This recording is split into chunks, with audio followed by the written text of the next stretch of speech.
Okay, once again, good afternoon, everyone. Today we'll be having a very interesting webinar on COPD, especially targeted towards primary care physicians. And I promise us it's going to be a very interesting time. Once again, for us that joined later, with me here is Dr. Vivian Obi. Thank you, sir. And we are going to talk today about chronic obstructive pulmonary disease. We get to know what it is, how to manage it, how to recognize it in individuals, and it's going to be a very interesting one. Also, we have the consultant pulmonologist, Mrs. Dorcas Ulu, who is also going to be part of this presentation remotely. So please stay tuned. So thank you very much. So before Chief goes into the core of the presentation, Dr. Obi is going to take us on a short case scenario just to have a case discussion for a patient, and then I think we'll take it up from there. So Dr. Obi, your case. Okay, let us start. So the case scenario is a 76-year-old man who was admitted on account of cough and breathlessness that's said to have started 2 weeks ago and has progressively worsened. The cough is said to be productive of yellowish sputum, and he reports not having any chest pain or any hemoptysis. He has been progressively getting weaker in the last few days. So at presentation, he was examined and was found to be breathless at rest. He was mildly cyanosed and had evidence of some weight loss. He had pedal edema up to the shin. His chest examination findings revealed reduced intensity of breath sounds with widespread expiratory rhonchi and scattered crackles in the left lower lung veins. On examination of his cardiovascular system, his pulse rate was found to be 112 beats per minute, irregularly irregular, with a BP of 108/65 millimeters of mercury. Heart sounds were 1 and 2, while the SpO2 saturation in room air was 88%. So that's the case scenario right now of our patients. Okay, I would just want us, the audience, to actually give a thought to this case. I think this is a common kind of patient. This is a common patient. We all see this kind of patient from time to time in internal medicine. Shortness of breath, cough is a fairly common presenting complaint. Okay, but is there anything unusual about this case? The things that are unusual here right now is that it has been progressively getting worse for the past 2 weeks, and you had evidence of weight loss. Okay. So this case also came with some symptoms of heart issues. The patient presented pedal edema, the pulse rate was irregularly irregular. So this is a case that you have to, with a lot of differentials, and you have to really investigate to know what you are dealing with right now. Okay, what else? Apart from that, is there any other key information that you think is important for this patient that maybe you think we really need to know? Oh, it's very important. As we see, you have to get maybe history of social history. Get about whether he smokes or not, which is very important. Exposed position, what the patient does, those are very, very important. Yeah. You get any history of fever, any history of... Well, we already saw that there was a sort of a low-grade fever. Okay. Yes. Any other thing that you think is important, Dr. B, without wasting too much words? Is it the first time it's happening? I think that's important. That's important to know whether that's the first time that's happening or not. Any other particular thing that you think is important? Anything that exacerbates it, any triggers. Okay, well, it's just been on for the last 2 weeks, so we may not know too much about that. Well, is the patient hypertensive, for example? Because you have an irregular pulse, and it makes us wonder whether there's something wrong with the heart. I would also want to know whether the JVP is raised, for example, because we work in a cardiovascular center, and then the oxygen saturation that is that low, as there are other respiratory episodes before. So the next question on this slide says that how should the patient be evaluated, and what should be the initial management? I think I will not want to preempt the audience since we are going to go into those kind of details in the presentation, but I want us to type, I want the audience to type whatever other things that you think you need to know at this stage of the patient in the chat box, so that hopefully we can comment on it and then we can learn from it later. But I will take us through the outline, then Dr. Okoro will start with the initial part of the discussions. So the outline, we're going to talk about what COPD is, how we will recognize, how we should be able to recognize a patient that has COPD, because even though all of us doctors, we possibly know what COPD is, but unfortunately, the patient will not come and tell you that I have COPD, okay? It will come one way or the other, and it's left to us to be able to figure out that, could this be COPD? And then when we suspect that a patient may have COPD, how should we go ahead to evaluate this patient? How should they be managed long-term in primary care? And then if the patient comes with what could be an acute exacerbation, how should they be evaluated? How should they be managed? And then we'll talk about a few new things in terms of COPD treatment. So I think I'll stop there. So I think I'll ask Dr. Okoro, if you can hear us very clearly, what is COPD really? Yeah, okay. Good afternoon, everyone. Oh, can I on my video? Okay. So good afternoon, everyone. Good afternoon, Dr. Vivian. Yeah, yes. I can cite you there. Well done. I just enjoyed the way you analyzed the scenario. I think you will be a good pulmonologist. Yeah, well done. Okay, so I count it a great privilege to have a discussion on COPD with all of us this afternoon. And I'm sure at the end of the discussion, we should be able to answer our objective questions. Okay, so by way of definition, according to Global Initiative for Chronic Obstructive Lung Disease 2023, COPD is referred to a heterogeneous lung condition characterized by chronic respiratory symptoms due to abnormalities of the airway and or alveoli that cause persistent, often progressive airway obstruction. It is common, preventable, and treatable condition and greatly impairs quality of life and often associated with comorbidities and systemic manifestation.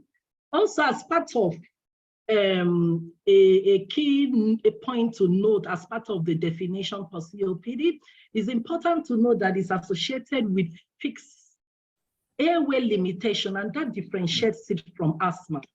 Please, can we go to the next slide? Okay. So is the third leading cause of death globally, over 3 million deaths globally in 2015.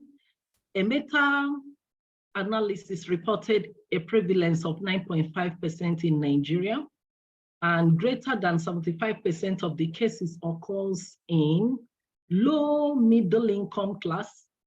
Even a greater percentage of 90% of COPD is related to death, which occurred in low middle income class, and it occurs predominantly in individuals greater than 40 years of age. And this is to say that COPD is associated with increasing or advancing age.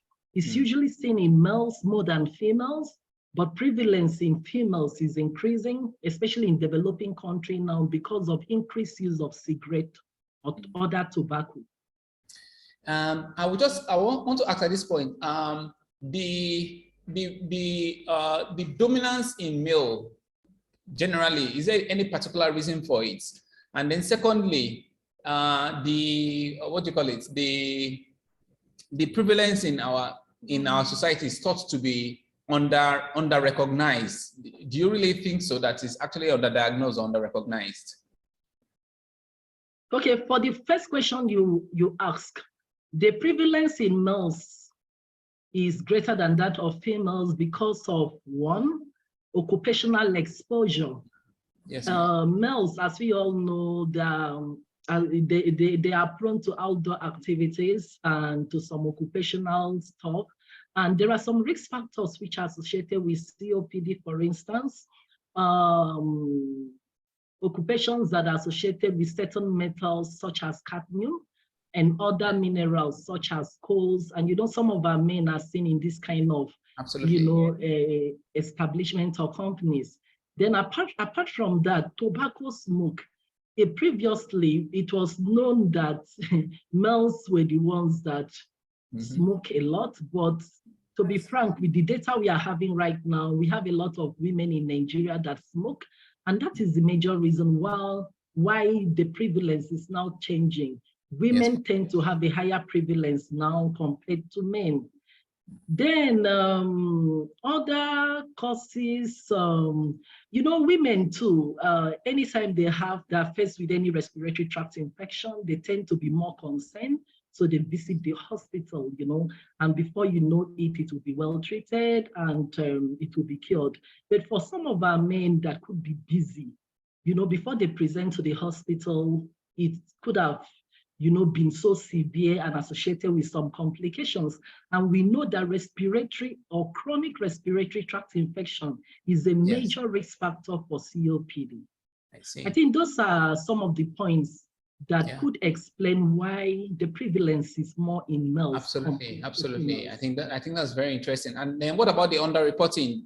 Is it really underreported or underrecognized, so to say? Yes, I think it's underreporting because, as we all know, like in Africa, Nigeria, for example, we are in a developing country, and the cost of healthcare is actually high, and we have so much poverty around. So before, most of our patients with COPD, before presentation to the hospital, they would have died before coming. So the data, to get the data, compared to a developed country where they present early and on presentation, you make the diagnosis and the data could be gotten, that is not easily achievable here because of, low socioeconomic situation we found ourselves, and lack of awareness and poor sensitization, of the populace of the impact of cigarette smoking. So many of them, they don't present to the hospital in time, and the pulmonologists as well as other general practitioners cannot make the diagnosis in time. Then another thing that could affect, data collection in our environment could be as a result of poor facilities. Before you make diagnosis of this particular condition, you need to do a spirometry. And the question is, how many of our hospitals have this spirometry? So without making an objective investigation to make that diagnosis, it could be difficult, to really pick this data. So it is true that we are not really getting the data as we should. Not that we don't have the condition, prevalent. Yes, yeah. Thank you very much. Thank you very much for that. So regarding the pathophysiology now, Dr. Obitu here, we talk about the two extremes, chronic bronchitis and emphysema. What's the difference between them? Okay, by way of definition, as you can see on your screen, chronic bronchitis is presence of chronic productive cough, usually more than 3 months.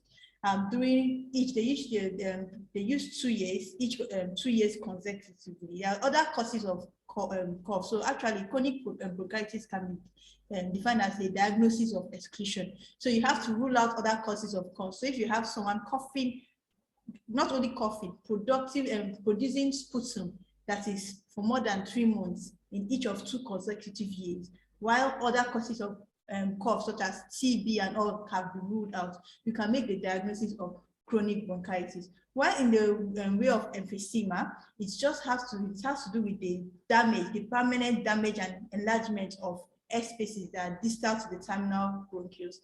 If we have the anatomy of the respiratory tract tree, you can know where the terminal bronchiole starts. So the emphysema affects air spaces distal to that, and it is associated with the destruction and permanent enlargement of those air spaces. It destroys their wall without obvious fibrosis.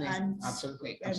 Yeah. So you're saying that chronic bronchitis and emphysema are two extremes of COPD, okay? And one is predominantly a trouble in the airways, okay, and then whereas the emphysema is in the air spaces at the distal, most distal end. And so I think the concept actually really helps us a lot to understand what COPD is and how airflow limitation is brought about. So I think I'll show us this next slide, which shows us a normal lung, and we can see what Dr. Obi was talking about moments ago, in which we have emphysema, in which you have problems in the air spaces. You can see the loss of elasticity, a lot of inflammation, and generally a lot of destruction to the air spaces at the most distal ends, okay? And of course, hyperinflation is the sine qua non of that. Whereas we have the chronic bronchitis air, which you can see a very direct airflow limitation, a lot of swelling of the glands, mucus overproduction, hypersecretion, clogging up, and of course, the airways are really narrowed. So, of course, a lot of things lead to this. So before you get to those kind of damages we described in both the airways and in the air spaces, there are a lot of things that happen from the pollutants, classically smoking, but a lot of other things, biomass fuel exposures, which we're going to talk about. So we can see this chart here, which Dr. Okoro is going to comment about thereafter. But in a person that has some sort of genetic susceptibility, most classically defined is the alpha-1 antitrypsin deficiency, but there are many others that we may not even fully understand yet. And then the person now have some environmental insults. They talk about smoking most typically. There's a lot of pollutions in this part of the world. Dr. Okoro has mentioned things about some occupation that can expose people to particulate noxious stimuli. She also did mention recurrent respiratory tract infection, which is here on this chart as well. And all of these things, they lead to increased damage in the lung and in the airways. Free radicals, antiproteases that are supposed to protect the airways. I'm looking for my highlighter here. Antiproteases that are supposed to protect the airway are not able to do their work very well. And because of that, we have a lot of inflammation in the lung, oxidative stress, which leads to damage to both the bronchial tree. I hope you can see my mouse, to the bronchial tree, and also for the lung parenchyma.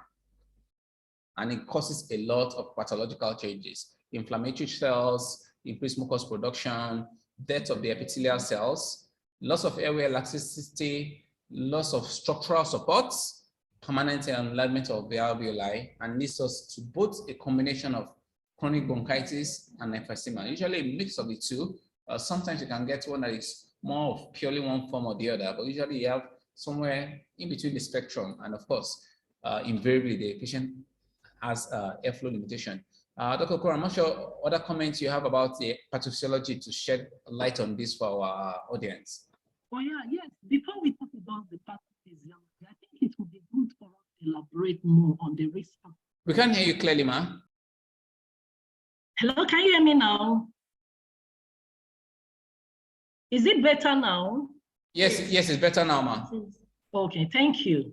I said before we talk about the pathophysiology of COPD, I think it would be proper for us to elaborate more on the risk factor for COPD, which I had mentioned some before. Okay, from this diagram here, okay, we talk about genetic susceptibility, and the number one example here is alpha-1 antitrypsin deficiency. And it will also be good, you know, that apart from alpha-1 antitrypsin deficiency, we have other genes that could be associated with COPD. You know, example is alpha-1 anti-chymotrypsin. We also have alpha-2 macroglobulins. We have vitamin D binding protein, and we have blood group antigen. Okay, so for academic purposes, it's good I highlight on those. Then the environmental insult, which could be associated with the COPD, you know, number one is the tobacco exposure, tobacco smoke. And it is important to note that is the number one risk factor in and it accounts for 80 to 85 of COPD cases. Then other environmental insults to the lungs may include we have, okay, I mentioned minerals before. I mentioned coal, and a good example here too is silica and quartz. We also have other metals like welding fumes. And welding fumes, you know, a lot of us are exposed to that. We also have cadmium. We have organic dust, such as cotton grains, the dust from grains or rice, beans. And lots of that in this environment, unfortunately. Even sawdust. I don't know whether people still use sawdust now. They still use it. Poultry farming. Okay, so that too is injurious to the lungs. Then other oxidative stress too, which could also be implicated in COPD. Then it will interest you to know that we have dietary influence. Example, vitamin C and E deficiency being implicated in the pathophysiology of COPD. And we have respiratory infection, which I've mentioned before. Then low socioeconomic status, which is prevalent in this part of the world. Okay, so for the pathophysiology of a COPD is well highlighted here. So what happened is that chronic exposure to cigarette smoke or other noxious substances, which I've taken time to mention, okay, will lead to inflammatory and immune system recruitment as a result of chronic inflammation that occurs within the lungs. So this leads to recruitment of these cells. And these cells we are talking about are basically neutrophils and macrophages. So when they're recruited, neutrophil is known to release matrix metalloproteinase, and it also releases serine proteinases. Then macrophages is known to produce matrix metalloproteinases and cysteine proteinases. So when all these proteinases are being released, this leads to an imbalance between the protease and the antiprotease. As Chief had earlier on said, you know, antiprotease are known to protect the lungs from injury, from all those injurious substances, you know, causing any form of inflammation. But when we have the proteinases now increasing, now you know, the quantity now being more than that of antiproteinases. So this inflammatory reaction predominates, leading to a lot of mucus secretion, a lot of fibrosis formation, and a lot of changes, structural changes that occurs within the lungs. Then even the smooth muscles, there will be hyperplasia of the smooth muscles and a lot of changes leading to narrowing. And it's also good to note that apart from passing through the pathway of chronic inflammation, that cigarette smoke, exposure to a cigarette smoke causes structural death, structural cell death, and the cells we are talking about within the airway are the endothelial and the epithelial cells.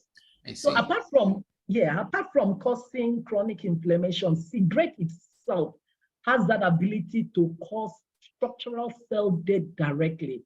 And it does that by inducing, by so many mechanisms, but the best mechanism mentioned is the mammalian target of rapamycin. They call it mTOR, mammalian target of rapamycin. So what happens is that when this is activated, it leads to cell death as the inflammation persists and proteolysis persists. So then apart from this structural cell death that cigarette has, you know, the ability of causing, there's also an aspect of the pathophysiology that is associated with ineffective repair of elastin. You know, within the air where we have a lot of matrix, okay? So see, when this destruction occurs, by right, the body is supposed to act, you know, and there's supposed to be some form of repairs. But in COPD, there is ineffective repair of elastin and other extracellular matrix components, resulting in A-space enlargement that defines pulmonary emphysema. I see. So in overall, if you look at this diagram very well, you see the pathology that occurs at the end of the day. We have air fibrosis and narrowing, mucus trap in airway. We have trapping of air within the lungs. We have narrowing and collapse of the airway. Then we have hyperinflated lungs and formation of bullae. So those are like the final complication, the final pathology of the lungs when this whole process takes place. And that is just it. And this will lead to the different clinical manifestation, clinical signs and symptoms we are going to look at in the course of this presentation. Thank you very much for that light. I need to go and check those parts again, actually. I think that's very interesting. Direction of this slide, just a minute. Let's say this.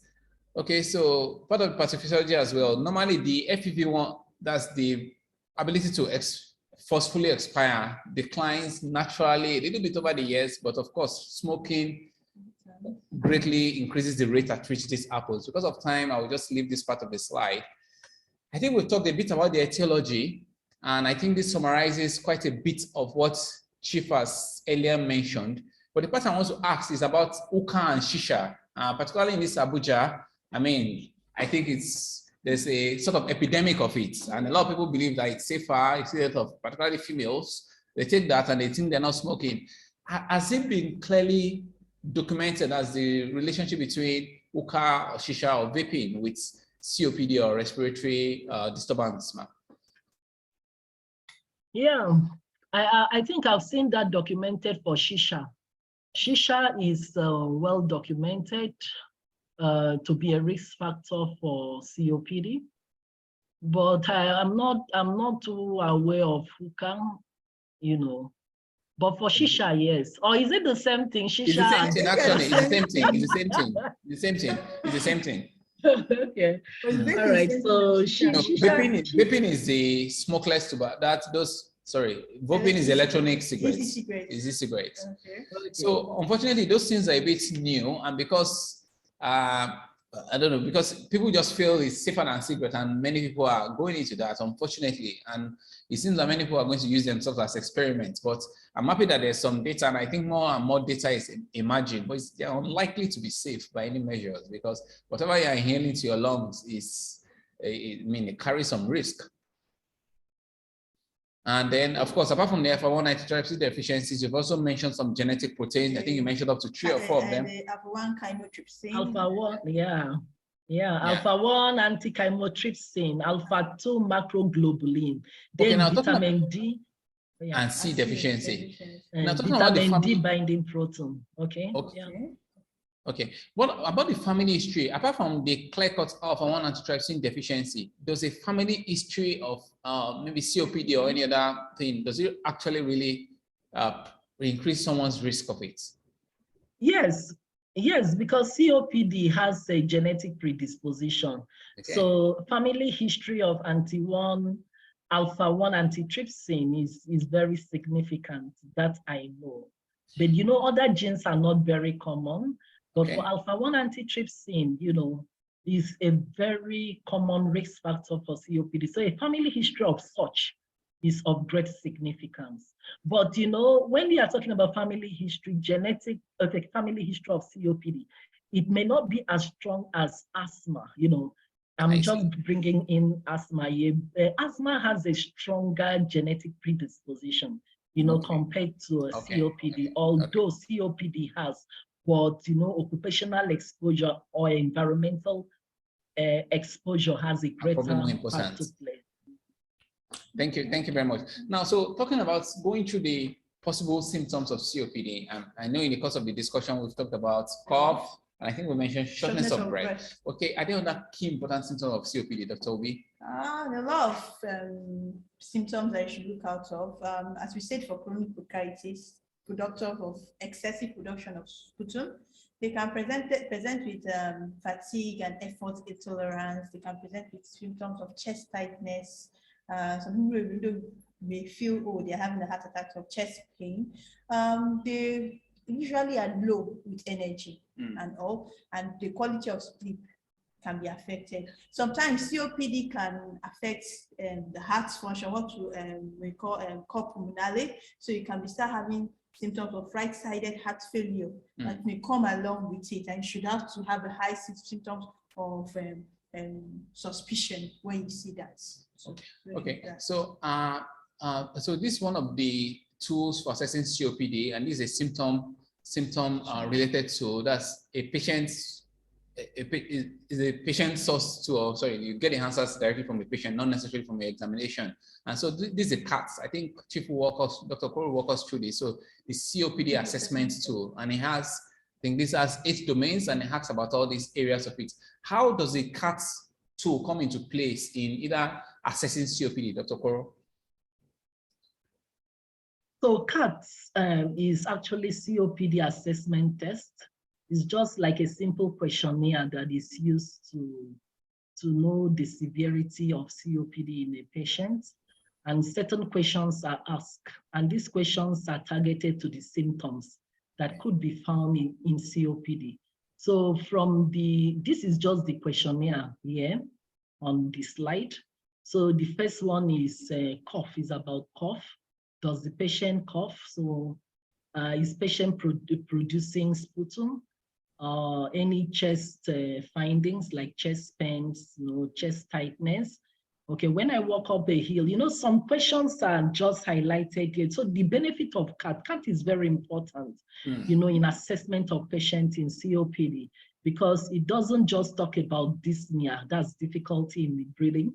It goes out to talk about other symptoms which could be associated. The symptoms that are highlighted here by the right side, talks about quality of sleep, short effort intolerance and all that, which CAT has been able to capture all of them. As a matter of fact, we have so many, will I say, screening tools that could be used, scoring tools that could be used to assess severity in COPD.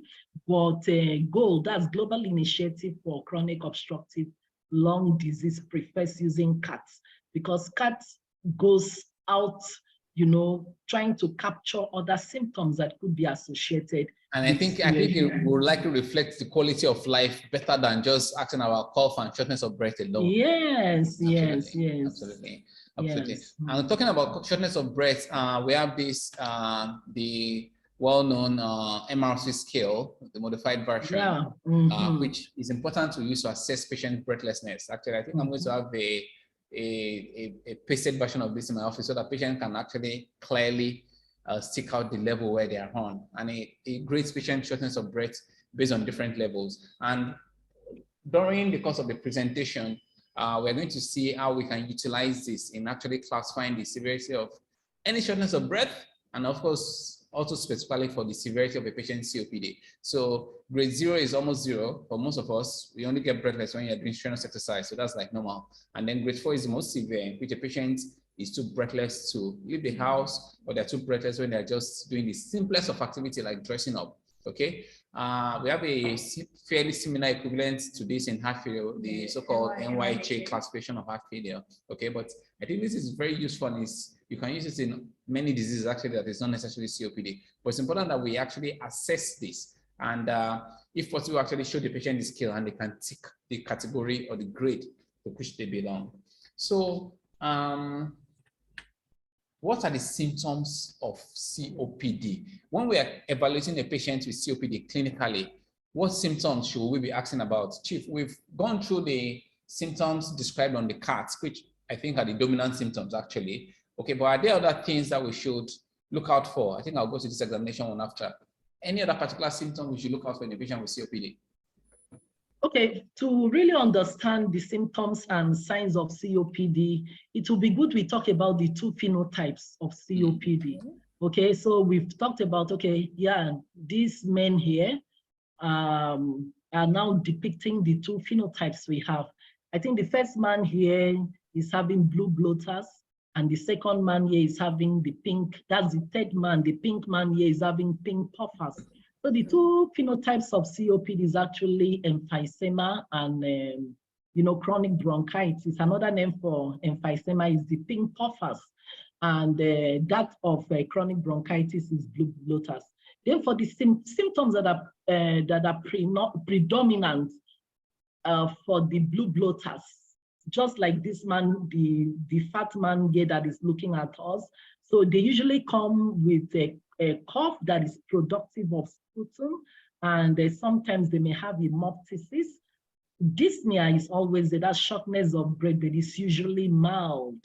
That is for chronic bronchitis. And if you go on to examine, you will see a patient that is cyanotic due to hypoxemia. This patient is having, patient may have peripheral edema, from right ventricular failure or pulmonary, which is also a complication of this.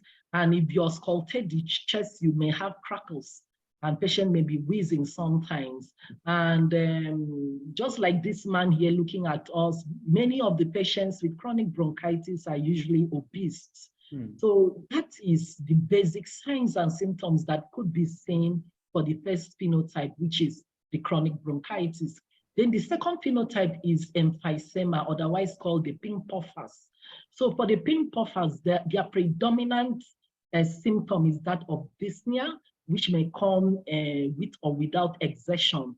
Patient may have minimal cough. They may also present with cough, but the cough is usually minimal compared to chronic bronchitis, that the symptom is basically cough and sputum production.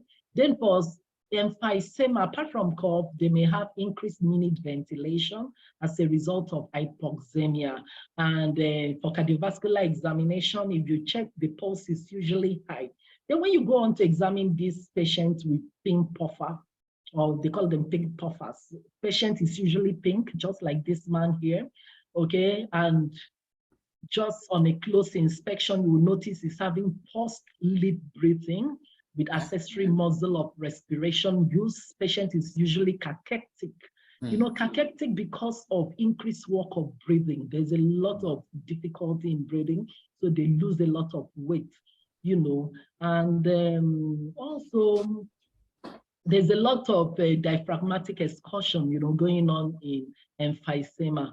So that is it. So for you to really talk about these symptoms, it's good we really understand these phenotypes. And there is also, it's also good to know that patients that are having emphysema, you know, they may progress with time to having chronic bronchitis.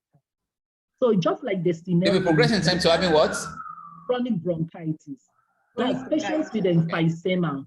Patients with emphysema. In fact, chronic bronchitis is a complication of emphysema. Right. To tell you that is a, you know, a COPD is a progressive disease. So at a point, an emphysemic patient may be progressed to chronic bronchitis. So it's just like the scenario you painted at the beginning of the discussion. If you look at that scenario, you will see pictures of emphysema there, and you'll also see pictures of chronic bronchitis.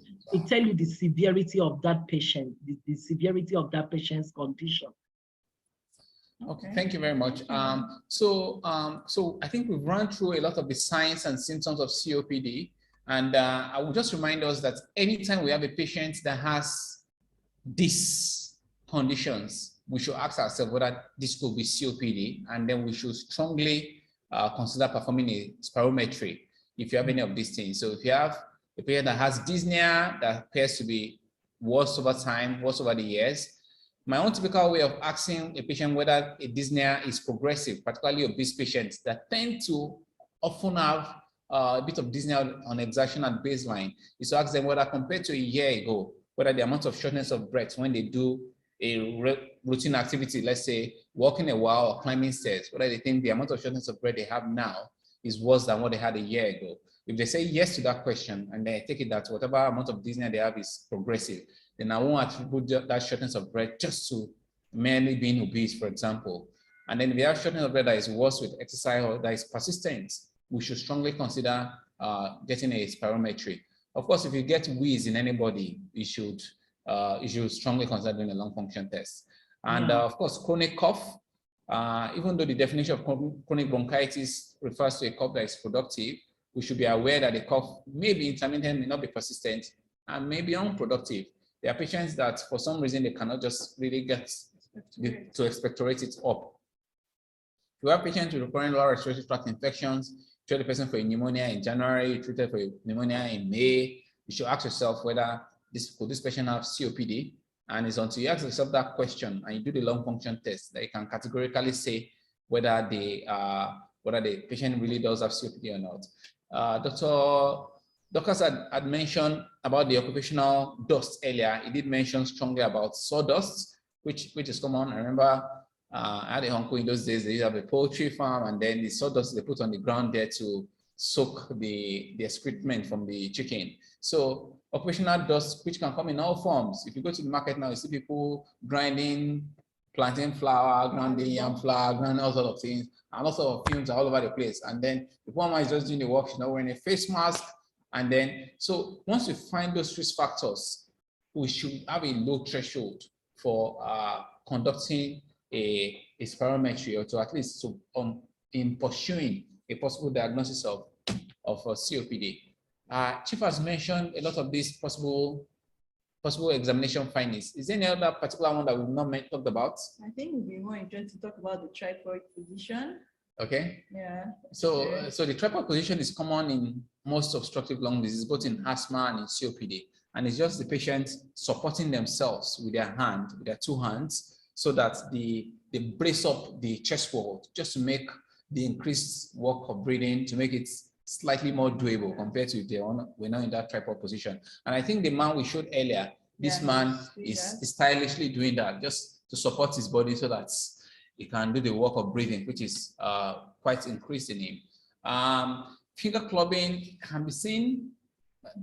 What was the take on finger clubbing COPD? Finger clubbing is not usually a regular symptom for COPD, but it could be seen in complicated. Okay, so it's still complicated because I remember that there was something about that. Thank you very much for highlighting that. So finger clubbing is not classically for COPD, a complicated one, and I think we should also try to make sure that the patient does not have malignancy as well when we see that. And of course, the examination finding on auscultating the chest, reduced intensity of breath sounds is common, crackles are common, and then if you pick ronchi, of course, it's a fair giveaway for it if you find that. So, but I think if you examine patients very carefully, we'll pick more, and then we will be able to identify more of patients that are candidates for lung function tests or other assessment that we didn't fit for the patient. Dr. Obi, we mentioned the key symptoms of COPD. We talked about dyspnea, recurrent wheeze, chronic cough. What are the differential diagnoses? What other diagnosis could it be if it was not COPD? The first thing is asthma. You're hearing things of wheeze, you're hearing shortness of breath. You want to know, I might dealing with asthma, we have COPD, which... Okay, so because you said that now, I'll ask you that, what's the key difference between COPD and asthma in terms of diagnosis or in terms of clinical features? In 15 seconds. In 15 seconds. Asthma is usually recurrent. I'd say it's recurrent shock cough, breathlessness, usually with a persistence. That's the main thing. But the main thing, if you want to differentiate between COPD and asthma, it has to do with spirometry post bronchodilator.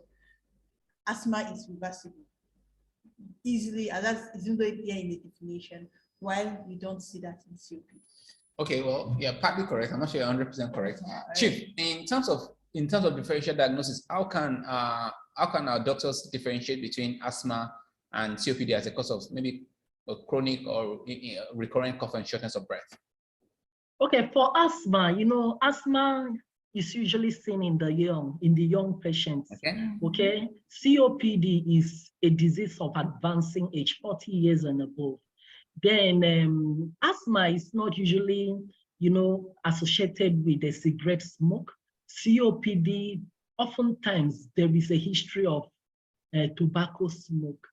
Then in terms of history, okay, then, there's something about asthma. The respiratory symptoms are that of cough, shortness of breath, wheeze, and chest tightness. These four. They are very classical, and there's something about the symptom. It's usually diurnal, mostly in the nighttime and in the morning time, and it's usually seasonal and it's recurrent.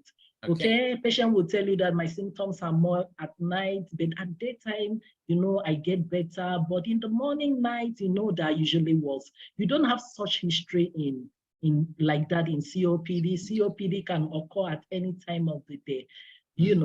Then about asthma, there's something they call remission. Asthmatic patients may have remission. But COPD is a progressive disease. Absolutely. It keeps on progressing. There's really no time this patient is perfectly fine. Whereas in asthma, patient may be fine, not that it's cured. They call it period of remission. Then when you go on to examine your asthmatic patient, very often, especially if the patient is having an attack, you will pick ronchi. There will be ronchi there in the patient.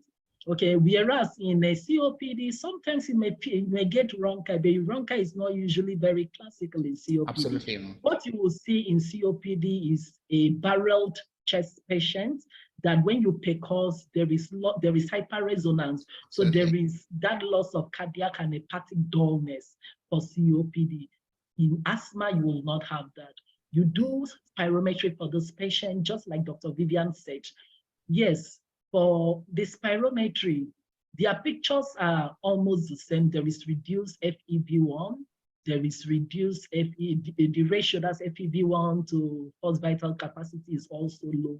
But when you go on to do the bronchodilator test, there is variable asthma has variable airway limitations. So there will be a change. There will be an improvement, post bronchodilator. Whereas in COPD, there may be little or no change in COPD. I think with that, one can be able to differentiate. Thank you so much. Thank you so much, ma'am. So other differential diagnoses, we have tuberculosis, upper airway cough syndrome, gastroesophageal reflux disease that can give chronic cough. Of course, important things like lung cancer, bronchiectasis. Bronchiectasis, usually they have that copious amount of sputum. And of course, you need imaging to make those kind of diagnoses like lung cancer, bronchiectasis, and essential lung disease. So most of them, you need lung chest CT. You need those kind of imaging to diagnose that. Of course, heart failure is also a common differential diagnosis. We've had several patients referred to cardiac care for heart failure, and then by the time we fully assess the patients, we find out that what they have is COPD. Of course, many of them will call pulmonary, which is technically some sort of heart failure as well. Of course, medication-induced cough is something we should also keep under consideration, particularly from AC meters, even though that should not cause any form of shortness of breath itself. So those differential diagnoses are there, and we should always just keep them in mind. But we should also put in mind, so anytime you are seeing this differential diagnosis, you should ask yourself whether can this be COPD? Dr. Okoro has talked about a bit of spirometry and particularly the role in diagnosis of COPD and also a bit of asthma, even though asthma will be a big kettle of fish on its own, which hopefully we'll talk about on another day. So Chief, why is spirometry important in the COPD diagnosis? And how do we diagnose COPD? Okay, so spirometry test is just a very simple lung function test that is used for confirmation of COPD. Okay, so basically, okay, this is a very good one. So the patient is taught about the test, is counseled about the test, and you position your patient well. And that's the mouthpiece inside the mouth. You tell the patient to put the mouthpiece inside. The lips should be tight on the mouthpiece. Patient should breathe in, take a deep breath. Then you clip the nose of the patient with the nose clip. If it's such a simple test like that, why is it underutilized, if I might say? Because I think it's underutilized. The point is that it's not even available in most of our centers. But for the centers that have it, they're using it very well. But another mistake I've seen in many centers, when they have this spirometry, they give it to technicians to use. I don't think that is right. Technicians will be the one to do it, and the pulmonologist may be the one to analyze it. But I think that method or that system should be stopped. It should be used, by a trained pulmonologist, because it looks simple. But the point is that if patient doesn't do this test well, you cannot have, the right result. The result will come out at normal, because I've seen a number of results whereby patient did not blow up to 6 seconds, and that is very important. You must tell the patient to exhale, to blow for at least 6 seconds to be able to get the adequate or the accurate result. So it's very important. Also very important, very simple to interpret. When you get it, some machines, they do the interpretation directly, but as a pulmonologist, you still have to validate the result. Look at the forced expiratory volume. You look at the forced vital capacity, look at the ratio, because for COPD, we expect these parameters to be reduced, to be less than 80. Yeah, to be less than 80%. Look at it, okay? This is it. You see that from this graph, the person actually blew more than 6 seconds, but you'll be surprised that some of the results you get, this graph may not even get to 4 seconds. Okay, so it's a simple test, but that has to do with how well the patient is coached, I believe. Exactly. Encouraged to blow for that long. Yes. Okay, so again, just like you said, so spirometry is a simple test and it's doable, and it's done even though it's not as widely available as it should be, but it's available in many centers, including cardiac care. And COPD is important in the diagnosis of COPD. Spirometry is important in the diagnosis of COPD, and a well done and well interpreted spirometry, one is usually able to say whether this patient has COPD or not. Okay, and it should be a post bronchodilator spirometry so that you've relaxed the airway to the maximum extent that it can be done. So in patients that have this kind of symptoms again, which we listed here, shortness of breath, recurrent wheeze, chronic cough, recurrent lower respiratory tract infection, or patients that have very strong risk factors for that, we should have a fairly low threshold for ordering a spirometry and then really assessing your patient so that they can get the appropriate diagnosis and they can get the treatments that they require. What of chest X-ray? What's the role of chest X-ray in making a diagnosis of COPD? Chief. Yeah, chest X-ray too is very important to make diagnosis. So these are some of the things you could find from chest X-ray. So looking at this film here, there is flattening of the diaphragm. Okay, you can also pick increased retrosternal airspace. Can I see that here? So basically what you see, there is signs of hyperinflation. So what do you mean by the sign of hyperinflation? So when you count the posterior ribs, it should be more than 9, anterior ribs should be more than 6. And now also they will be narrowing of the mediastinum and there will be flattening of the diaphragm. So that is yes, those are the basic things you can see from chest X-ray. Then in other complicated cases, you may be able to pick bullets, bullets so from the chest X-ray. bullets, you can see that as well. Okay. So thank you very much for that. So of course there are other investigations which I put earlier, but it's just put later here. So part of this spirometry, you can have flow volume loops, and then the plethysmography, which is like the full lung function test, I believe. Is that available anywhere? That's the full lung volumes. Is that available anywhere in Nigeria? I'm not. Yes, it is in Lagos, but I'm not sure in Abuja. Lagos, yes.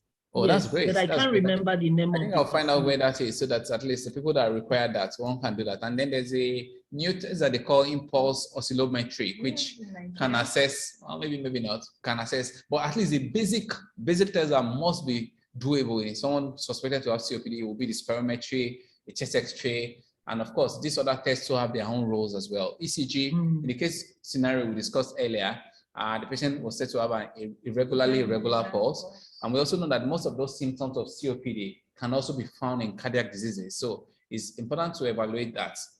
Beyond that, we know that things like, what do you call it? Things like atrial fibrillation is a common complication of COPD. And then sometimes you can find low voltages in them, and then you can find features of cor pulmonale as well in them. So ECG is important in a patient with suspected COPD. And echo is also important, not to diagnose COPD, but to evaluate for differential diagnosis of COPD and also for complications. Someone with COPD, particularly that guy in the middle of our 3 pictures, look at someone that is quite bloated up. I suspect he has cor pulmonale actually, and the echo will actually play the role of identifying the cardiac complications that are there. What's the benefit of doing chest CT scan in a patient with a COPD? Sure. Okay, chest CT scan. It's also good to do it to, first of all, to really rule out for that differential. Because it's not.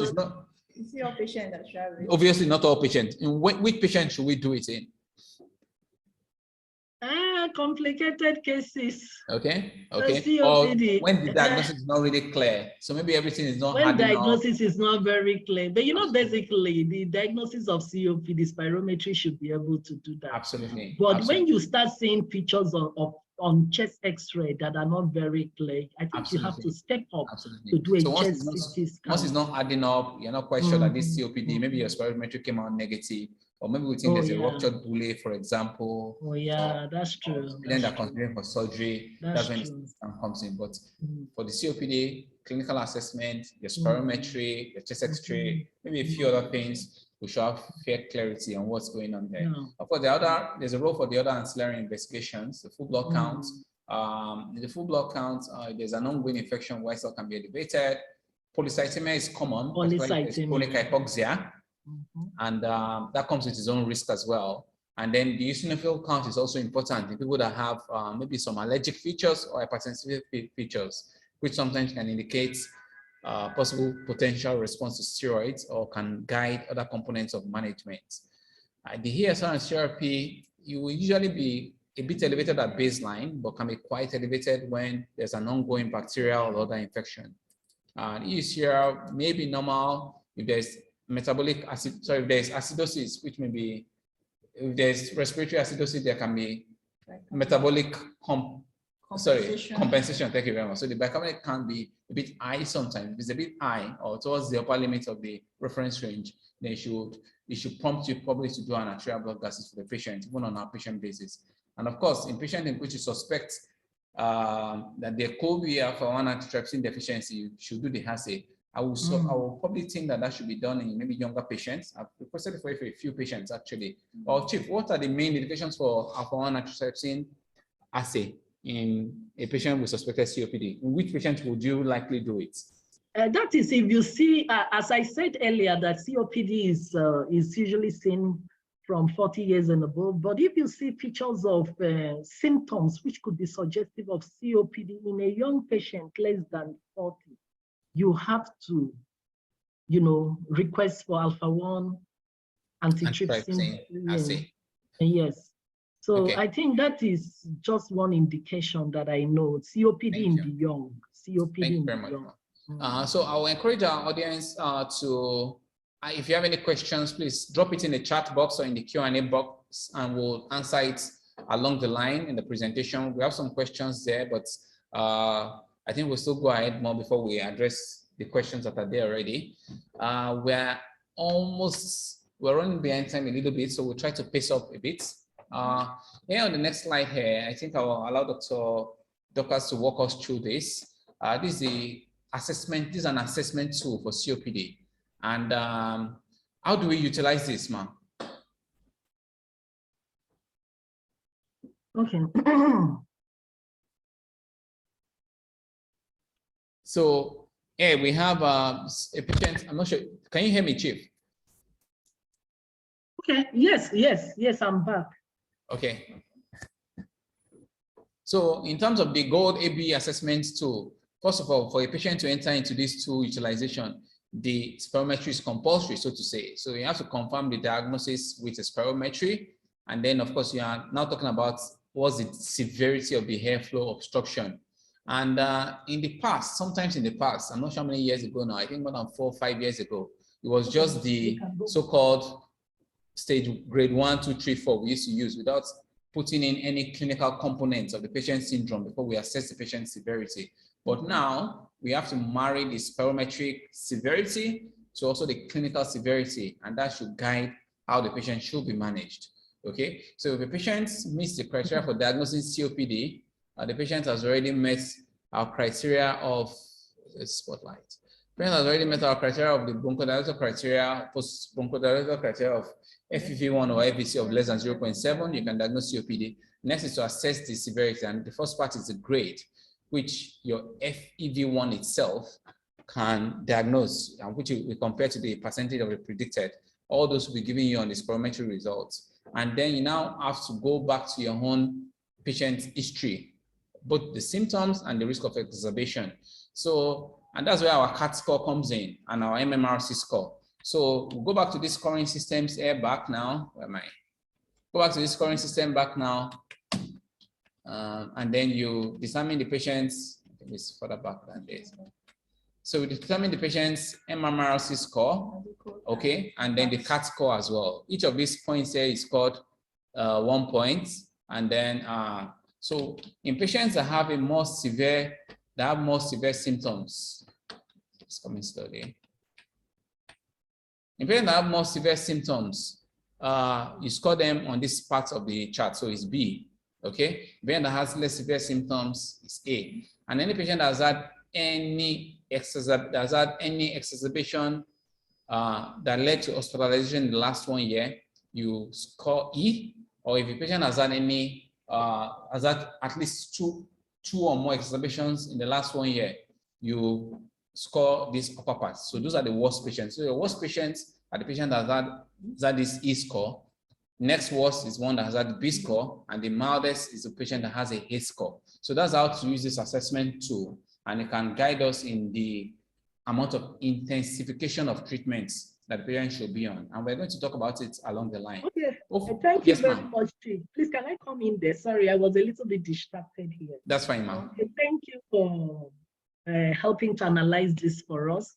It's also important to know that this GOLD ABE assessment tool is very, very important, because looking at this diagram, you can see that it has been able to marry a lot of, tools together. Okay, the first tool here, which is Go 1, 2, 3, and 4, is just like a global initiative for chronic obstructive lung disease system, which helps to categorize, the level of obstruction based on what we have from spirometry. Okay, so that is just what we have here for the Go 1, 2, 3, 4. And you were also able to talk about, okay, looking at this, the modified British, that's the dyspnea scale, which is the one that is 0 to 1, and the CAT is like COPD assessment test. It's also important to know that the GOLD guideline uses a combined ABE approach to assess patients according to their level of symptoms and previous history of exacerbation, which you have really done justice to. And it's important to know that symptoms are assessed. Your audio is trailing off a bit. Hello, can you hear me? Yes, I can hear you now. Symptoms are assessed using modified British Medical Research Council, that's the MMRC, and the CAT scale, that's COPD assessment test scale. So what this ABE is able to do, it was able to incorporate the two scales together, to really come with a concrete assessment of the patient's severity. And that is what is applicable right now. But, oftentimes, because looking at this thing is a little bit complicated, kind of, but we are all familiar with dyspnea scale, so sometimes you just use your dyspnea scale straight away, or you can just use the spirometry test, as in using this spirometry result, FEV1, to categorize the extent of the airflow obstruction. So this ABE is a bigger tool. It's able to incorporate or to use the two tests to be able to make an assessment of patients' severity. Yes. Thank you very much. Thank you very much. I think we're still running behind time, so we still need to hasten up a little bit. So the long-term management, I think, is obvious. The first part particularly is more obvious. So we want to relieve patient symptoms, want to improve the exercise tolerance, and improve the overall health status. But we should also remember that we want to reduce the risk of disease progression, we want to prevent exacerbations, and we want to reduce mortality. I would say something about the exacerbation prevention, particularly because we know that usually after each exacerbation, patients often do not get back to their baseline. And that's why we want to avoid exacerbations at baseline at all costs. We also know that during exacerbation, there's a risk of mortality. Anytime you admit a patient to COPD to the hospital, you wonder whether the person is going to make it. So because of that, you have to do everything as much as possible to reduce the risk of progression and reduce the risk of exacerbations. So there are a lot of the components of the care, and these are some of them. We want to assess and monitor disease. I think we talked about the assessment. Monitoring is a bit close to that assessment, just keep an eye on things along the line. We want to reduce the risk factors for progression. So smoking cessation is important, and in an environment like ours, in which there are a lot of other things, exposures that can make the disease to progress, you want to make sure it limits those exposures. And then we should all know how to manage a stable COPD patient. So just the long-term management. So that's when the patient is not having any exacerbation. Educating the patient, using the pharmacological components of treatment and the non-pharmacological part. And of course, when the exacerbations come, and it will come, we need to know how to treat it as well. So these are components of some of the education. Let them know about the diagnosis. I'm sure we've all had that challenge before, telling a patient with COPD that COPD is what you have. I try to tell them the letters that you have something they call COPD or an older version of asthma. I'm not sure. How do you describe COPD to a patient that COPD is what you have? Okay, so the description will depend on the patient you are handling, Yeah. So if it's an enlightened patient, you just have to tell the patient the way it is. COPD. That, yes, COPD, that patient is having a breathing problem. that could be associated with this and that, and it's usually progressive. So many times when I'm telling my patients, I don't make it very serious. I just make it like it looks like a very normal stuff. That you see this breathing problem is associated with age. You see, you're 60 years, so it's nothing very, very so serious. That the most important thing is for the patient to take drugs, to be compliant or adherent to medication. Just make it look sweet. So that is make it look doable, so that we don't paint a pessimistic picture for them. Okay, so that is just it. So that's it. So you also, for the other group of patients that are not very enlightened, you just try using the basic language they understand. Simple terms for them. That they should stay away. If they use firewood, they should stay away from it. That this firewood is causing a lot of injury.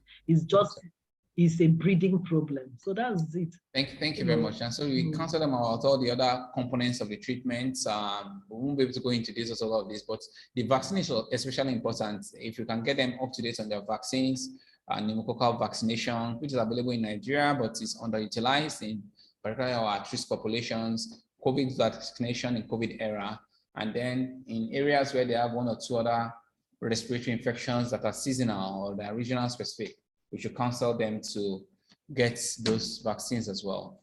Also, the smoking cessation is very important, and we should make sure that we assess and help patients to quit smoking.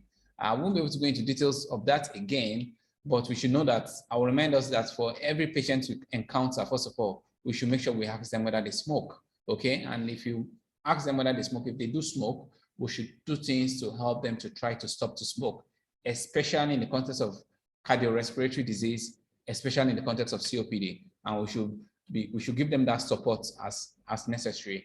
So that's that. I think this picture here just talk about certain exposures.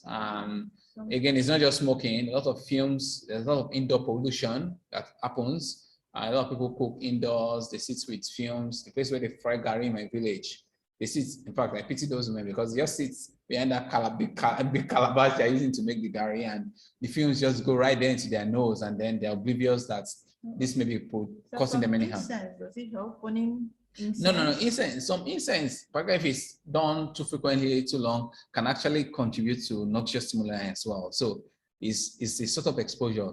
Even though if it's, I don't know, some people say if it's up to an hour a day, for example, that it can be a potential problem. So any sort of indoor fumes is a potential contributor to noxious stimuli on the airway. So Chief, now to the pharmacological management of COPD. How can we proceed? I will let us, maybe we can use this graph to just go through some of the pharmacological agents we use. Okay, so after making the diagnosis, you should be able to grade your patient to know the severity of the condition. So the basic thing that is done, if patient presents, the first line of management is to use a short-acting bronchoagonist. Bronchodilators, yeah? Bronchodilator. And the example of the short-acting bronchodilators are the... Okay, short-acting, I'm losing your audio, ma. The short-acting bronchodilators are two. So we have the short-acting beta agonist and short-acting muscarinic agents. So those are the basic things. The SABA and the SAMA, that's short-acting bronchoagonist. And what's the example of the agents? Example of the agents for the audience. For the SABA, we have salbutamol. Okay. So it's an inhalational. This first line of management is usually inhalational. So you can use salbutamol. We have the tebutalins, okay, for the SABA. Then for SAMA, which is the short-acting muscarinic agent, we have ipratropium. Okay. So having done that for the patient and the symptoms still persist, there are two schools of thought there. So we have NICE and we have the GOLD school of thought. For NICE, NICE is just like National Institute for what for excellence. Clinical excellence. All right. So what NICE says. Let's keep it simple, so we don't get it complicated for our audience. What would be a reasonable practice here after the summer or summer? You have to further evaluate your patient. Yes, ma'am. To know if patient has any component of asthma. So the next thing you have to do, you can use your LAMA. LAMA is the long-acting muscarinic agonist. Muscarinic antagonist and long-acting bronchoagonist. So you can also use still inhalation now. And some of these things, they come in combined form. So instead of using LAMA, you can just buy an inhaler that has the two components. We have some of them in the market. All right. So even for the SABA and SAMA, the same thing. So you give to your patient. If patient doesn't still respond, you have to bring in steroid, inhalational steroid. So for the inhalational steroid, we have the budesonide, we have fluticasone. Those ones are very common, and they're in combination. Usually they're in combination with LABA. For instance, we have a Symbicort or Fortide. So Symbicort or Fortide is a very good example of budesonide and formoterol. So very useful inhaler. So that's a LABA plus a ICS. ICS, yes. LABA and ICS. Yeah. So, but that should not necessarily be the first line, right? The first line should be a SABA or SAMA or combination. Yes, the first line is SABA. Absolutely. That's the first line. You don't just jump into this inhalational corticosteroid. And I've seen that practice that the first line they will just do is just go for a LAMA plus ICS because it's maybe widely available and it's often used for some cases of asthma. So I think that should be a practice change for many doctors listening at the moment now. I'll find another chart that represents that better. So starting with SAMA/SABA, like you said. And then you did mention that for some cases, next thing is go for LAMA or LABA or a combination. But then if there are asthma-like features or if the patient fails to respond to that second one, then one should go to the one that has a high CS combined. That's correct, Abby? Yes. Okay, yeah, from the diagram, so looking at the two headings, we have emphysema features, hyperinflation, which is just classical for COPD. That's when you now use your LAMA plus the LABA. Then if you evaluate the patient and you pick some asthmatic features like the wheezing and the cough and eosinophils greater than 100, you have to introduce your inhalational steroid. So we have to really change our practice because it is really true that most of our COPD patients, immediately the diagnosis is made, the first line of management is LABA plus ICS, which is not very, very good. Ideal. So you just have to try the patient with the smallest drug, which is the SABA. You'll be surprised. Your patient may get better.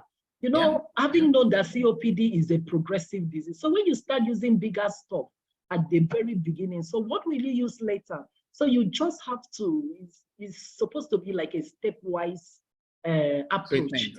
Yes, for the management of the patient. You start with very little and you continue from there. So I think this chart will probably be more representative. I think I'll just make this in form of a chart, a longer chart now. So the SABA or SAMA first line, second line, LAMA and LABA, and then either if there were those asthmatic eosinophilic features or they didn't respond to that second line, that's when we should include something that has a high CS. And then there's some guidance that suggests that if someone has had an exacerbation before or frequent exacerbation, that can guide introducing ICS earlier. Oh yeah, that's for treatment of exacerbation, you may not wait to assess all those asthmatic stuff. You just have to bring in steroid in it. I'm talking of someone that's had an exacerbation before, not even necessarily currently. Okay, as treatment. Okay, yes, why not? Yes, for patient that has had exacerbation before, one patient is going, he has to be on steroid. Nice, yes. So steroid has to be continuous because we have a lot of benefits, with the use of steroid. Okay. What of the oral Is it theophylline, aminophylline, or I've forgotten the other broad name for it, but the common form we see is either aminophylline or so-called franol, for example. What's the role for that? Which one? Is it the pranol? Pranol is like, is it pranol? Franol has aminophylline and something. I can't remember the other thing in franol. We don't really use aminophylline for. Okay. Okay. Yes, it's not. Okay. It could be used, but it's not. The role is quite limited. I would imagine. Yes. Okay. What of antibiotics is very important. Sorry. Finish what you're saying, ma. Yes, the role of antibiotics is very important, especially macrolide. So when you are treating your COPD patient, you should be able to add macrolide, for the patient, because it has been shown to, it reduces symptoms. And is it during just exacerbation, or are we talking on a long-term or a medium-term basis? The long-term basis. On a long-term basis. Long-term basis. What of antitussive like cough syrups and co? Yes, mucolytics, very important. Mucolytics, especially, everything depends on the presentation of the patient. If the patient comes in with cough, you have to give a mucolytic for the patient. Very good example is broncholides, very useful for our patients, because of the excessive mucus production. So when you give the patient should be able to cough out the mucus, and that helps to relieve symptoms.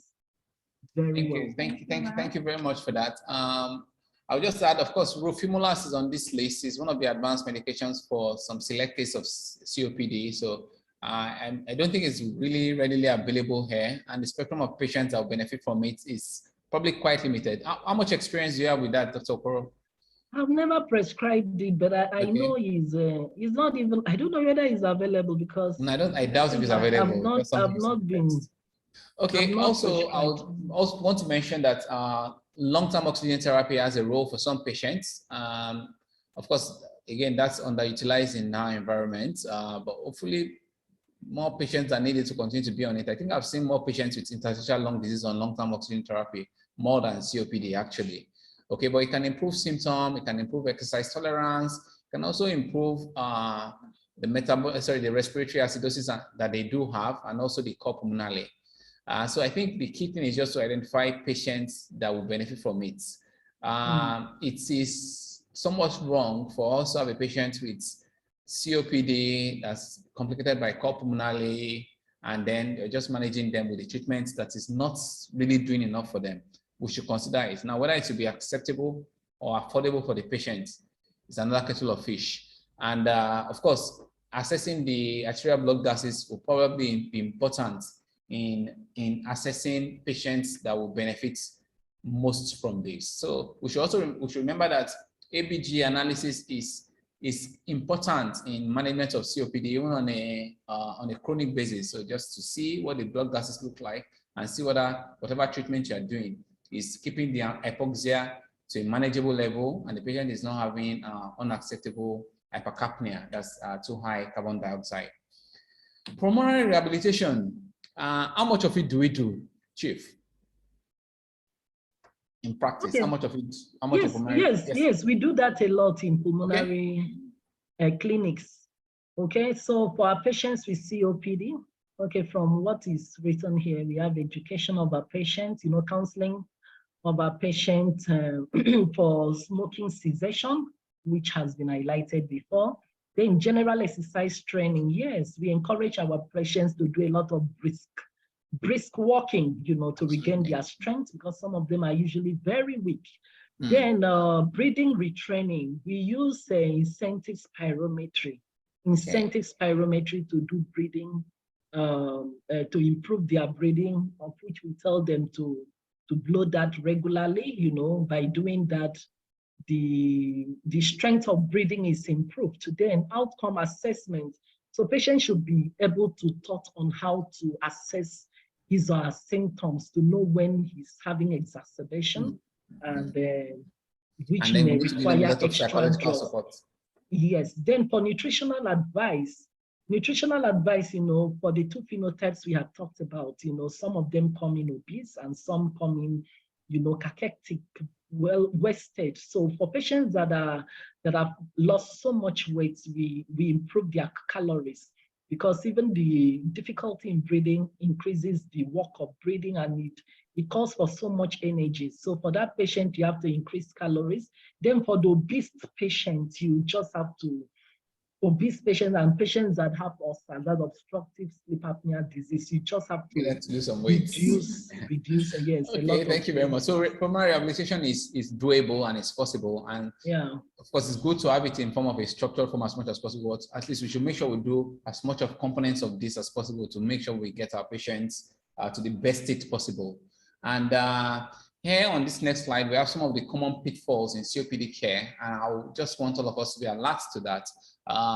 Many times the diagnosis is missed, and sometimes you diagnose the patient wrongly. It's actually something else that's wrong with the patient. Patient could have heart failure, you thought it was COPD. Patient has lung cancer, you thought it was COPD. Okay, so it's important that we get that right. And of course, you should make sure we break any continued exposure to noxious stimuli. So it's very common, patient is still smoking and they are treating patient for COPD, but patient is still exposed to that thing that is the one that causes COPD in the first instance. We've had a lot of discussions on the correct initial treatment and the right way to escalate the treatment. And so I think we should avoid that pitfall as well. We should start small. So we start with our SABA, go to our, SAMA, LABA, SAMA's, the short-acting guys anyway. And then before you now go to the inhaled corticosteroids, except if the patient has other indications for it. Of course, inhaler technique is very common. I'm sure we remember that house video that someone is using the inhaler like a perfume. Of course, that's an exaggeration, but we should check the way your patient uses your inhaler.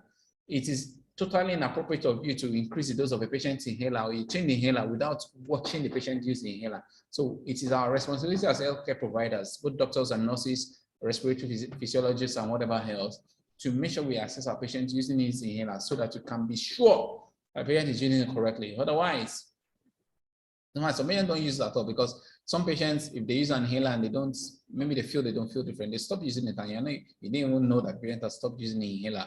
And of course, we should intensify treatment as appropriate.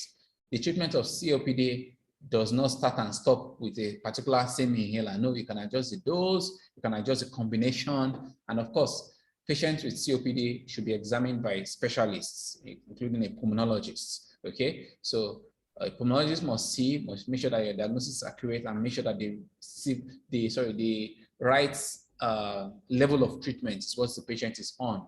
Okay, so those are the things that we should avail ourselves of so that we can make sure that our patients get the best treatments they should be on. While I'm aware that we're out of time, I think we'll use this next maybe 5 to 10 minutes to go through COPD exacerbation. Unfortunately, we have quite a few slides on that, maybe 5 to 7, almost 10 slides on that. But I think we'll talk about the most important thing. Dr. Okoro, what's the most important things that our audience should know about COPD exacerbation?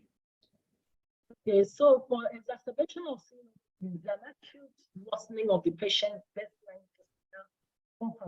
production. We're losing your audio a bit, ma. Hello? Yes. Can you hear me? Hello? Yeah, we can hear you now. We can hear you better now. For acute exacerbation of COPD is an acute worsening of patient's baseline dyspnea cough or sputum production that is beyond normal day-to-day variations and often warrant change in treatment. Okay, so typically characterized by worsening airflow obstruction, increased inflammation and mucus production. Okay, so it happens. Oftentimes, patients, many times before you discharge them from the hospital, the cough would have reduced, difficulty in breathing would have subsided, and patients will be off oxygen. But when the exacerbation starts, the symptoms gets worsened, and the inhaler you give them, the complaint is usually, doctor, even the inhaler doesn't work. So the inhaler will need extra drugs, to stop the exacerbation. So when patient is usually very dyspneic, with the use of accessory muscle of respiration in breathing, then some of them are cyanotic, restless, confused.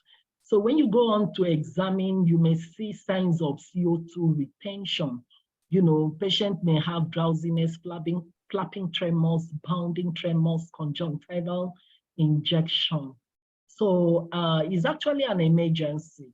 So you don't really need to waste time for this group of patients, because even so at that point, they may be having pulmonally, and JVP may be raised to loud P2, and the SpO2 may be very low, lower than 90, some of them even lower than 88. So they have to be placed on supplemental oxygen immediately. Then an IV systemic steroid should be given to this group of patients, while you also try to nebulize them immediately with inhalational steroid. You try to nebulize them with some of these steroids like budesonide or fluticasone, very important. Then this group of patients, they need antibiotics, not just macrolide antibiotics. You can step up and give the patient a broad spectrum antibiotics while you monitor the ABG of this patient. So arterial blood gas has to be given, has to be done immediately to rule out respiratory failure in this group of patients. So if you use a supplemental oxygen for this patient and you notice that patient is not responding, you can step it up to a non-invasive, ventilation using, what's it called? You can use a non-invasive ventilation for this patient. There's a non-rebreather mask for the venturi mask. Non-rebreather mask. This other one, I'm just trying to remember something. I get. All right. Yeah, so apart from that, while that is going on, your nebulization is going on, you can also nebulize with your SABA and SAMA. If you do all this and your patient is not responding, you just have to counsel the patient or the relative on the need to nurse the patient in ICU, where a mechanical ventilation could be done. It's actually an emergency, so everything has to be done at the same time, but if you institute all these steps correctly, many times they are being relieved of their symptoms. They are being relieved of their symptoms. A number of patients I've seen, by the time you give them the nebulized corticosteroid and you nebulize them with SABA and SAMA, they tend to get better. Yeah. By the time you add antibiotics, they're better. And another thing too that may trigger this exacerbation many times is respiratory tract infection. Yes. Many of our COPD patients, when they have chest infection, pneumonia, chest infection may just be what will trigger this exacerbation. Sometimes even upper respiratory tract infection. So you just have to get the sputum, send it to the lab, for microscopy, culture and sensitivity, do all that. You don't even wait for the result to come out. I think one of the pitfalls in management of those exacerbations is that the exacerbation is often not recognized. Sometimes they just see the patient and they think the patient just has maybe just a respiratory tract infection. And then the thought of COPD exacerbation, maybe the patient was not even diagnosed before, and then nebulization maybe can happen very late. Sometimes the rhonchi may not be really audible and can just be a really tight and quiet chest. And then so that early nebulization before the airway becomes really, really tight, that even your nebulized whatever cannot get down is important. So early recognition and early interventions. And I'm happy you really emphasize that it's an emergency, it's a medical emergency that must be treated aggressively so that we can somehow get the best outcomes in this patient is very important. So you did mention that, of course, most require inpatient care, and then by the time you're not getting enough response earlier on, then you need to move your patient to the ICU. For the ones that are really bad, you need to go to ICU ab initio, and then supported ventilation, hopefully by non-invasive, may require the intubation, may be necessary along the line.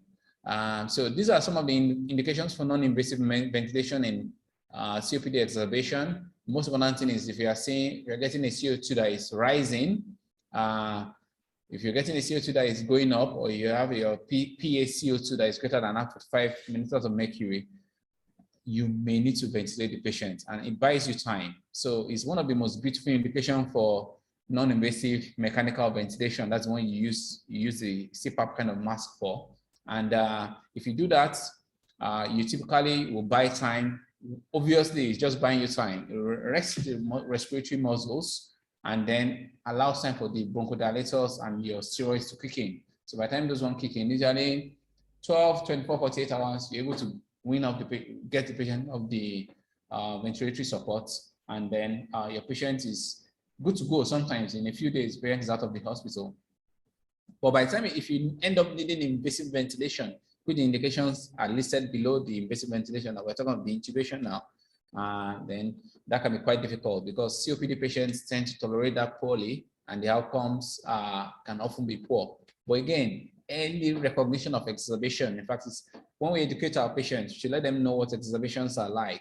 And then by the time you're using you see the symptoms worsening progressively over a few days, worsening shortness of breath, worsening cough, and all of those things. They need to present to the hospital, and if hopefully we can do the right thing on time, and then we can get them out of that imminent crisis. Okay, there are a lot of interventions that can reduce the occurrence of COPD exacerbations. Some of them are listed here, but I think the main thing is that the patient should be on the right treatment. Vaccines should be up to date. And then Dr. Okoro has highlighted that some patients will require long-term antibiotics, which is also here, long-term macrolides for some patients, and then smoking cessation, rehabilitation, a few other treatments also can reduce the frequency of COPD exacerbation, but it's one of the key treatment targets because, like I said earlier, the exacerbations patients often are worse off than they were before, and a good chunk of deaths happen during COPD exacerbation. So we want to avoid it at all costs possible. I think we would have to just round up here. These are some of the prognostic factors. I'm not sure which one we use most commonly, but all of them are important. Lower BMI, extremes of BMI will probably, at least I know the low, so I'm not sure of the very high one. So people with low BMI, patients that are cachectic, they tend to do worse. FEV1 that you're starting with, that's particularly how we grade the severity of the COPD. The Disney scale, 6-minute walk distance, give you a very functional assessment of the patient. Any patient that has been hospitalized before or that has had exacerbation of COPD before, it carries a slightly negative prognostic effect on it. And of course, if the patient is still being exposed to the noxious stimuli, I mean, that's the problem. Okay, if there are comorbidities, including pulmonale, is a poor or a negative prognostic factor for the patient. I'll list some of these advanced treatments. Pulmonary rehabilitation is not really an advanced treatment. It should be part and parcel of COPD treatment, so that can be struck off the list. But long-term oxygen therapy is important for patients that need it. We should also be aware that there's long volume reduction surgery. I'm not sure how much is done in our environment, but in patients that have either bullae or really hyperinflated lung, they can actually benefit from this if they meet certain criteria. There's also the endobronchial valves, which can help some patients with some form of emphysema. And as a last resort, patients that meet certain criteria can be a candidate for lung transplant or heart-lung transplant, as the case may be. So I think that the advanced treatment I'll mention, I'll allow Dr. Obi to summarize. Okay. Before Chief takes the question. So there are about maybe quite a number of questions in the Q&A box, and I think it's important for us to address it. That's why I'm taking time to, I want us to rush and summarize this now. Yeah. Okay. Thank you for coming on this journey with us. So in way of summary, COPD is a global health problem, mostly have some trigger and some causes and risk factors which we've already discussed along the line, which cigarette smoking is one of the most important causes, and it's all causes, and it's very dominant, especially in countries like Nigeria, which is part of the low income and middle class. So we have talked about the new forms of tobacco smoking, such as your shisha hookah, your vaping, that are becoming more, that are very available and are becoming problematic. For accurate diagnosis and comprehensive responsive treatments offered early to see COPD can change the course of it, and it is very important to improve quality of life. At a primary care level, there is need for more effective prevention and appropriate care at community level, and I hope this presentation we've done has given us an idea more insight, yeah, more insight in how to manage COPD, and that's what we want to achieve for each and every one of us. Want the patients with COPD in our community, in our environment, to be able to benefit from better care in terms of earlier diagnosis, more appropriate evaluation, and then timely right treatments. If we're able to get us here, we have over 100 attendees in this webinar. We're able to get a number of us to just give the patients the kind of right treatments, and they're able to be picked early, they get the right treatment on time. I think we'll be able to make a lot of difference for COPD treatment in Nigeria. So Chief, we'll take some of these questions now, start reading them out. I'm not sure if you can see them yourself, but the first one asks about, says we should kindly expatiate more on the socioeconomic impacts on the etiology. I'm not sure what this person means. Okay, well, I think the person is asking what's the effect of socioeconomic states and status on COPD? Which group is more affected and why? So what's your thoughts on that? Thank you. Yeah, thank you for the question. Low socioeconomic group is what is implicated in COPD. And this is because for this group of patients, they don't have access to health facility. They tend to present in the hospital when everything is already bad and complicated. Okay, then they don't have good living. They live in overcrowded places, not well ventilated rooms. And also because of how it is, they tend to use biomass. Biomass are firewood. And we know that coal burning and firewood burning is a strong risk factor for COPD. Another thing is that for this group of patients, for the poor people, even if they have respiratory tract infection, that may not be treated adequately. They may just end up getting the drugs from the pharmacist, and it may not be adequately treated. So all these joined together may predispose them more to COPD. Then we also talk about nutrition being implicated as a risk factor, where we have deficiency of some like vitamin C and vitamin D. And for this group of patients, they don't eat well, they may not be given the right food, and their immunity may be low, and that could predispose them to having any form of infection, including respiratory tract infection, which is a strong risk factor for COPD. Thank you for the beautiful answer. That was almost a seminar topic, but I mean, that's extremely clear, extremely very clear in terms of the relationship between the poor socioeconomic status and the COPD. Someone asked here, what's the difference? How can we differentiate between COPD and cardiac failure? I will try to answer that. I will say that it can be a bit difficult to distinguish between COPD and cardiac failure. But the key thing is that in patients with cardiac failure, in patients with COPD, typically the respiratory symptoms start early, then you can have fluid retention later, okay? In heart failure, it starts almost often about the same time. And then history of exposure to noxious stimuli is almost essential for COPD, even though sometimes you may not find it. And it's not really a feature in heart failure primarily. Heart failure, you are typically more likely to find a specific etiology for it. Sometimes there's things like hypertension, ischemic heart disease, or cardiomyopathies, which may be absent which is often will be absent in a patient with COPD. Then we go to examination now.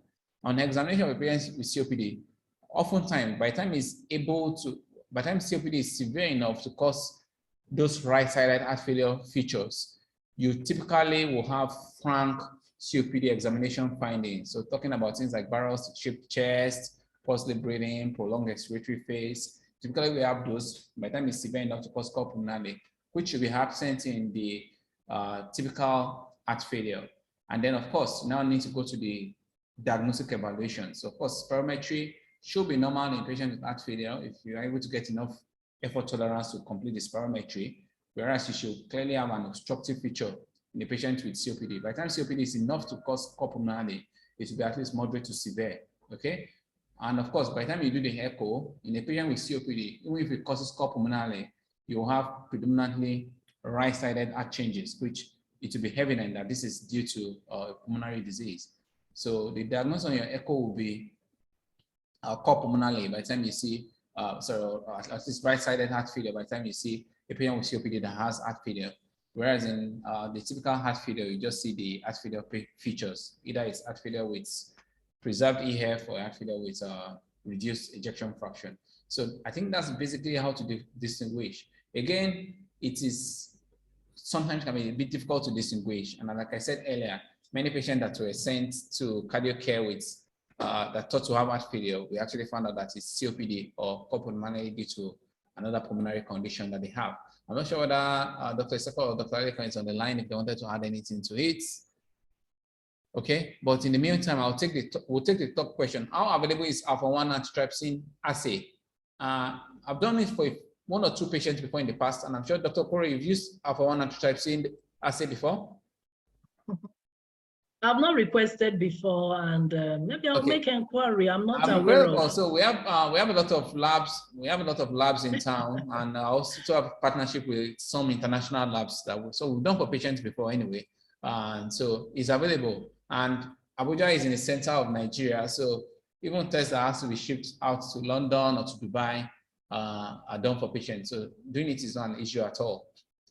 So, Chief, someone says that he wants you to say something on COPD asthma overlap syndrome, with the person framed as cows. So COPD asthma overlap syndrome, yes, it is also a variant of COPD where certain features of asthma could be found.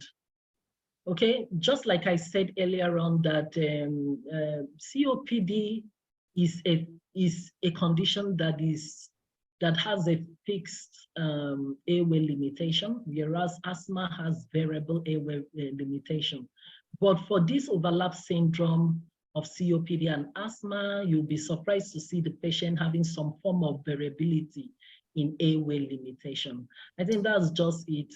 Thank you very much. Yes. Thank you. Someone asked that someone emphasized for us that it's important to emphasize the role of mental health physicians to help in smoking cessation. So I totally, absolutely agree with that.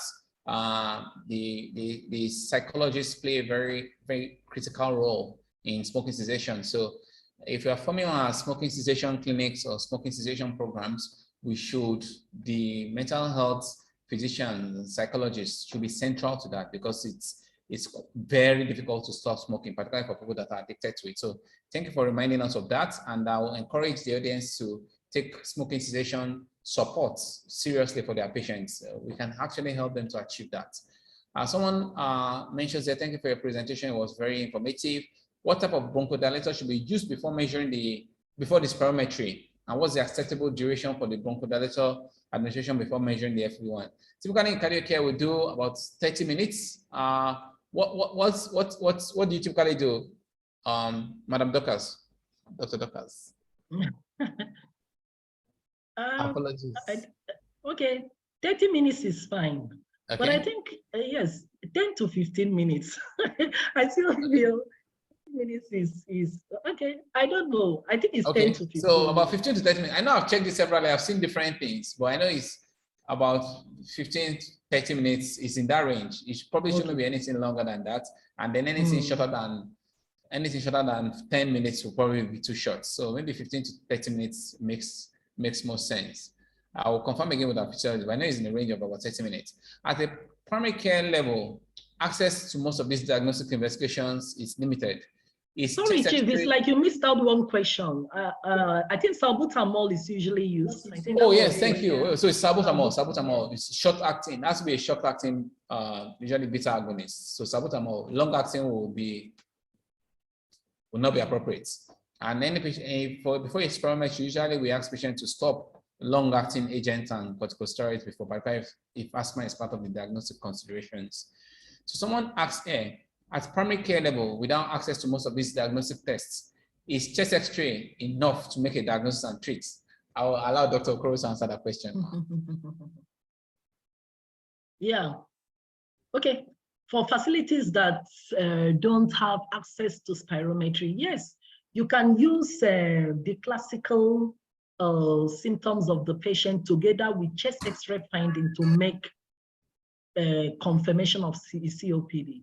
Okay. So if for chest X-ray, yes, you see chest X-ray with features of hyperinflation, which we mentioned, narrowing of the diasternum with the posterior ribs greater than 9, anterior ribs greater than 7, and with formation of bullets, flattened diaphragm. I think that's enough to tie up with the symptoms of the patient. I will summarize what you said as if the chest X-ray is supportive in the right clinical context, that's a thumb up. Yes. Now, if the chest X-ray did not pick any of those changes, it does not rule out the diagnosis. It just means that you should try to pursue that diagnosis. But of course, in the right clinical context, then you are likely to gain more by treating, and there's very little to lose actually in a patient with those kind of symptoms.